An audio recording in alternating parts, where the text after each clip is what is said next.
Okay, so now we are looking at a book called Digital Photography, the Complete Course. And at the end of every chapter is a little quiz. As your knowledge grows, the questions get a little bit more difficult. Even as a more seasoned photographer, I enjoy it too because I never took any formal photography classes or training or anything like that. So everything that I did was self-taught, or one of my biggest sources was, I think back then it was called Kelby Online. It's now called Kelby One. Also, highly recommend. Yes. And that's where I fell in love with my photography Jesus, Mr. Joe McNally. So the angry picture, the black and white picture that you guys see of me, one of the things that I love about this book is kind of reaffirming to me that I've learned the important things that I should have learned along the way. It helps keep me grounded in the basics because nowadays I'm doing a lot more teaching. And as I explained in the other video, I've grown so accustomed to actually working in this industry that a lot of the times I forget that I'm talking to people that don't understand what I'm talking about. So this helps me stay kind of grounded in that aspect of being able to explain things to people easily so they can understand it. All right, without further ado, stopping the action is useful in what type of photography? Sports would be the number one there. That's right.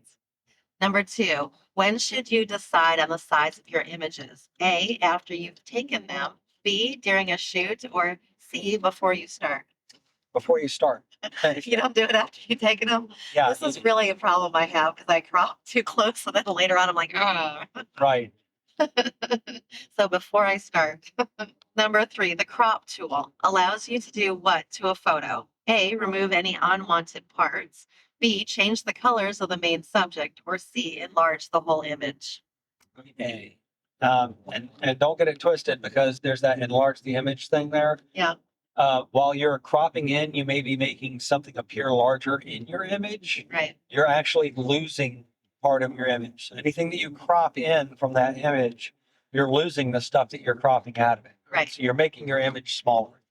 Even though it looks bigger. Right. All right. Number four, while taking photos of someone at work, you should do what?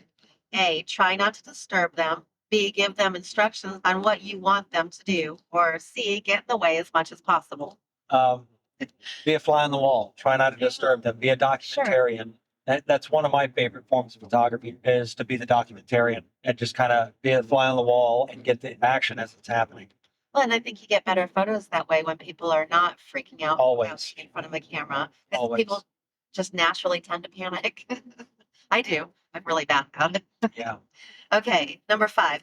How many legs are on a tripod? 73. Good answer. There are 3 legs on a tripod. Okay. Lines in a photo, such as the horizon, should do what to the viewer? A, guide their eyes around the image. B, leave them feeling disoriented. Or C, stop them from dwelling too long on a single spot. Should lead them, right? Hence the term leading line. Do you want to use the lines in a photo to kind of draw the viewer's attention to certain areas? And horizons should always be straight. Always.